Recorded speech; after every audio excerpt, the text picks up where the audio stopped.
Welcome to the deep dive. Today, we are really immersing ourselves in one of the trickiest areas of global policy. These incredibly complicated negotiations happening, between the U.S. and the Taliban. And we're looking at it through a very specific, very human lens for foreign detentions.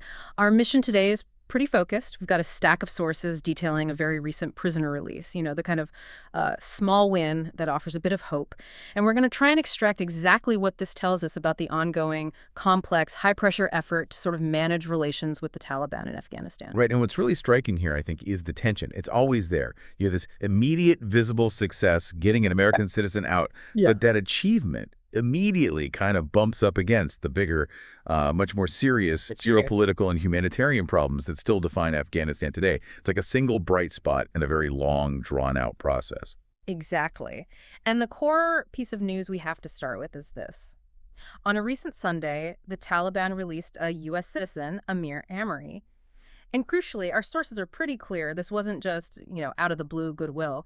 It seems to stem from some kind of agreement reached with U.S. envoys, probably involving some kind of exchange or concession. Okay, so let's unpack this first release, Amiry's release, and how the U.S. framed it. Sources tell us he was detained in Afghanistan since December 2024. Now, compared to some other cases, that's maybe not that long, but the official U.S. reaction was, well, swift and very positive. Secretary of State Marco Rubio welcomed the release, and he makes sure to frame it as proof of the administration's determination to protect Americans from what they call wrongful detention abroad. Right. And this isn't just talk, is it? It's backed up by that specific executive order President Trump signed, which is meant to make securing these releases a much higher priority. Yeah, that political framing is absolutely key. That executive order, it gives them tools, ways to apply sanctions, other pressures on foreign groups involved in these wrongful detentions. When the U.S. government uses that term, wrongful detention, it's like a specific diplomatic tool, a hammer, really. A deliberate choice of words. Exactly. And the secretary also stated clearly, well, this is an important step. He said, additional Americans remain unjustly detained in Afghanistan. So they're reinforcing the message, the high stakes here. They're signaling this isn't just a one-off, but part of the, sustained push. And that sustained push, that mandate, it boils down to that promise that they will not rest until all our captive citizens are back home. That's a powerful statement. It puts immediate pressure, doesn't it, on the State Department to make sure these wins aren't just isolated incidents, but actually lead somewhere bigger. For sure. And, just closing the loop on Amiry, officials did confirm he was on his way back to the U.S. right after his release, so that specific chapter for him is closed. But the bigger story, well, that's really just getting started. Okay, so if the U.S. is determined and the Taliban are holding, well, human lives as leverage, you have to ask, who made this happen? Who brokered the deal? This is where we need to look at the diplomatic mechanics. Specifically, that third party that manages to operate in that space between Washington and Kabul. And the key player here, like in so many other cases, seems to be Qatar. Oh, absolutely. Qatar's role here is, you really can't overstate it. They're leveraging their unique position. They have this security and diplomatic partnership with the U.S., but crucially, they also maintain a working relationship with the Taliban leadership. Not many other countries can really claim that. A rare position to be in. Very rare.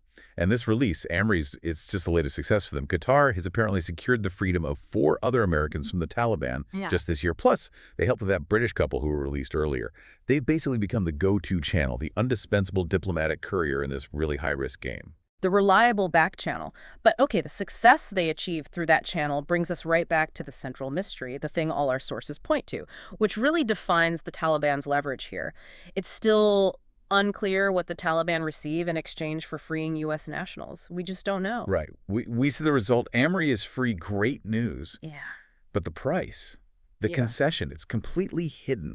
And that lack of transparency, that ambiguity, it makes figuring out future negotiations incredibly difficult. It must be strategic for the Taliban, right? To keep that hidden. Oh, absolutely. It's strategic. Yeah. Look, we know these aren't acts of charity. They're highly transactional. Yeah. So the currency being used has got to be something significant, even if it's not, suitcases full of cash. So what could it be? If not cash, then what? Well, if you look at the context, you can start to speculate. The Taliban desperately needs legitimacy, right? And relief from international isolation. So maybe what they get isn't direct aid money, but something more like tacit diplomatic acceptance. Just having senior U.S. envoys fly in to meet them, even if it's supposedly only about prisoners, that's a huge win for them. It gives them the very legitimacy they crave. Ah, so the act of negotiation itself could be part of the payment. Precisely. And beyond legitimacy, the currency could be, softer things related to sanctions, maybe specific licenses being granted for certain bank transfers that are vital for their economy, or perhaps getting specific individuals removed from sanctions lists, making it easier for their senior leaders to travel. It's likely a game of, let's say, strategic drips, not floods of concessions. That actually makes the leverage equation seem a bit clearer. But the success with Amiry, who was held for months, inevitably makes us look at the cases where it hasn't worked yet, the ones that really test that administration promise. Yeah, exactly. Let's shift then from Amiry's success story, relatively short detention, to the really painful reality for those still left behind. And the case study that really throws this into sharp relief is Mahmoud Habibi. He's an Afghan-American businessman who disappeared way back in 2022. We're talking over 3 years he's been missing, presumed detained. And the contrast is stark, isn't it? It Yeah. really suggests the Taliban might be, prioritizing detainees differently. Amiry was held for a relatively short time. Habibi seems like a long-term, maybe higher-value pawn. And crucially, the Taliban has maintained this diplomatic cover by officially denying they're holding him. That denial complicates things massively compared to Amiry's case. Right. We know Habibi was a contractor, worked for a telecom company in Kabul. The FBI, his family, they all believe the Taliban took him. But that denial, it really puts the U.S. in a difficult position. How do you negotiate for someone the other side claims, officially at least, doesn't even exist in their system? And this is where those promises, those high-stakes assurances made by U.S. officials really start to clash with the optics of Amiry's release. Mahmoud's brother, Ahmad Habibi, he expressed gratitude, of course, for Amiry's freedom, but he also mentioned these repeated assurances he got from senior officials, State Department, National Security Council. Assurance about what specifically? Assurances that any deal with the Taliban would be all or nothing. That was the phrase used. A comprehensive deal. And specifically that his brother, Mahmoud, would not be left behind in any kind of negotiation package.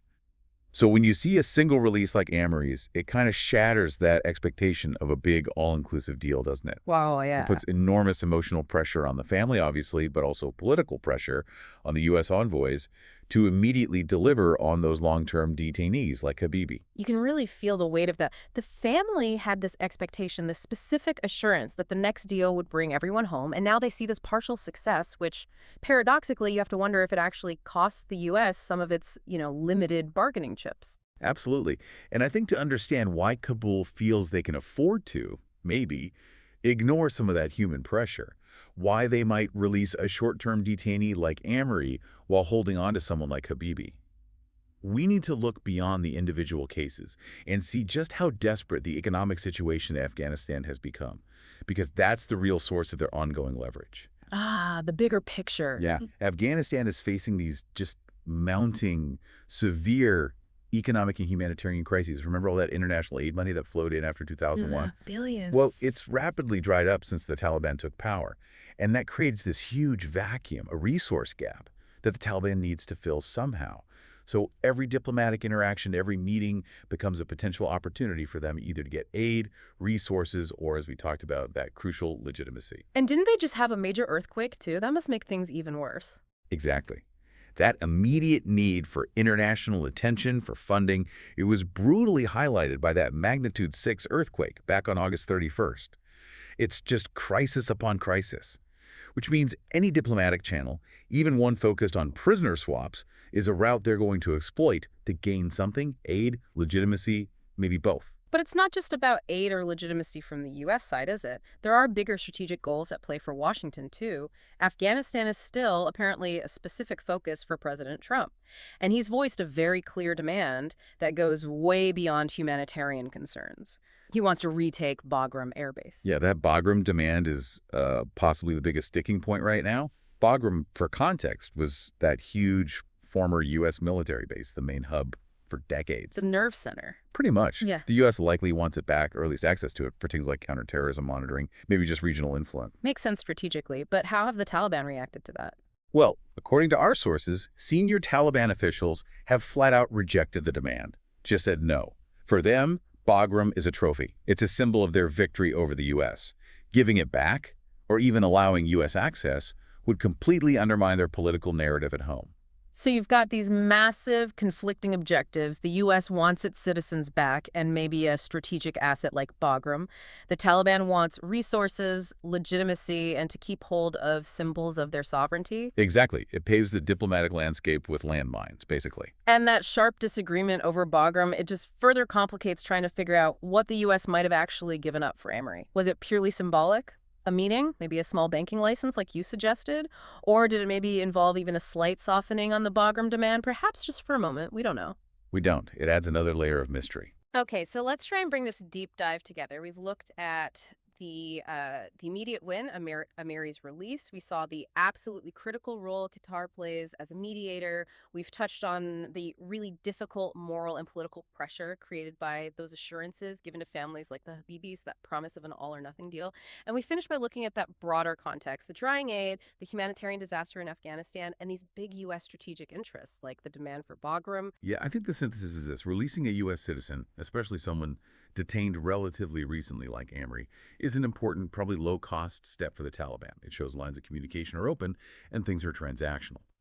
But when you contrast Amory with the longer-term cases, like Habibi, where they even deny holding him, it really suggests the Taliban might be trading, let's say, low-value pawns for high-value diplomatic legitimacy. They're saving their real leverage, the long-term detainees, maybe for much bigger concessions down the line. Things like major sanctions relief, or maybe a total withdrawal of demands like the one for Bagram. The path towards any kind of normal relationship with Kabul is still defined by these really high-stakes, piece-by-piece, transactional deals. Which brings us back, I suppose, to the core question for you, the listener, to think about. Considering that all-or-nothing assurance that the Habibi family says they received, how does the release of just one detainee, Amiri, who was taken relatively recently, actually affect the leverage the U.S. has left? What power do they have now to free those held much longer, like Mahmoud Habibi, missing since 2022? Did the U.S. just kind of pay a price for a relatively small win, maybe using up some goodwill? Or was this actually a calculated, strategic move, a way to build trust for a much larger, much tougher exchange that still needs to happen? Something to definitely mull over as we watch how these delicate diplomatic moves unfold next. We'll see you next time on The Deep Dive.